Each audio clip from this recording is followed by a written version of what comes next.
अब जैसे कोई भी लड़का है, ठीक है, उटपटांग टाइप का है और उसको मतलब पढ़ने में ठीक ठाक नहीं है, ना मन लगा के पढ़ता ही है और ख्वाहिश रख ले हमको यूपीएससी निकालना है, तो ऐसे ख्वाहिश से थोड़ी हो जाता है, समझे? ऐसा नहीं हो सकता है ना, आपको उसके प्रति समर्पित भी रहना पड़ेगा।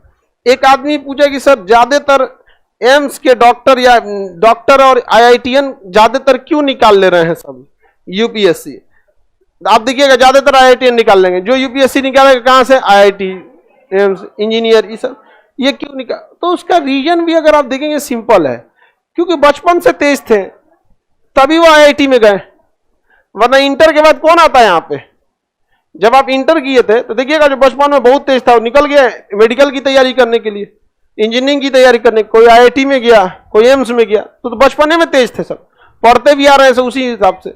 और जब वो यूपीएससी की तैयारी में आते हैं तो उनके लिए काफी इजी हो जाता है। आप लोग शुरू से गढ़ा मन लगा के पढ़ाई किए नहीं, हाँ? अब क्या करना होगा? बेचारा देखो एकदम मोक्ष की प्राप्ति में लगा हुआ है।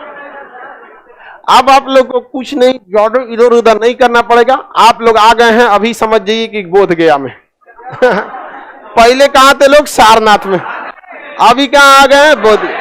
अब इंतजार करिए अगली बैसाख पूर्णिमा का, उस दिन आपको क्या मिल जाएगा? ज्ञान की प्राप्ति।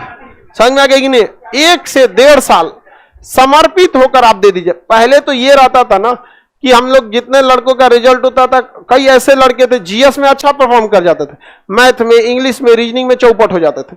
अब वो भी समस्या खत्म हो जाएगा, रीजनिंग का भी क्लास स्टार्ट हो गया, मैथ का भी। जिसको मैथ कुछ भी नहीं आएगा, जिसको रीजनिंग कुछ भी नहीं आएगा, वो भी मैथ पीके सर उनको बता देंगे।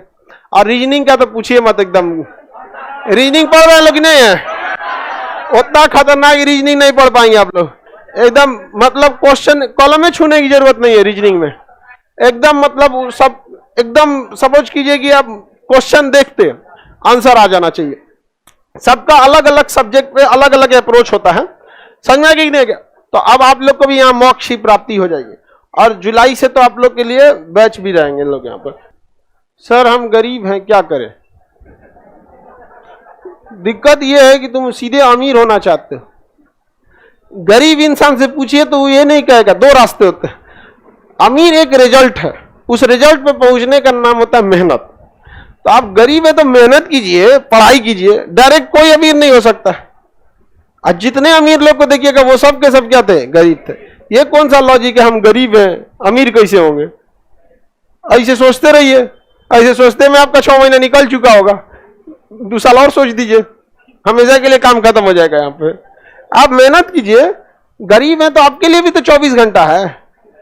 हाँ, 1 करोड़ का तो शरीर में समान है आपके, 35 लाख का लीवर, 40 लाख 20 लाख का हार्ट, 3 लाख का ये, 3 लाख का ये, इतना हाथ आंख। अब गरीब कौन सी इसमें? मेहनत कीजिए सबके लिए, 24 घंटा सबके लिए होता है, सबका हाथ पर शरीर काम करता है। आप उसमें अपने हिसाब से मेहनत कीजिए, डायरेक्ट सोचिएगा अंबानी बन जाए, थोड़ी हो सकता है। मेहनत कीजिए, पढ़ाई कीजिए, नौकरी लीजिए, धीरे धीरे समस्याएं दूर होंगी।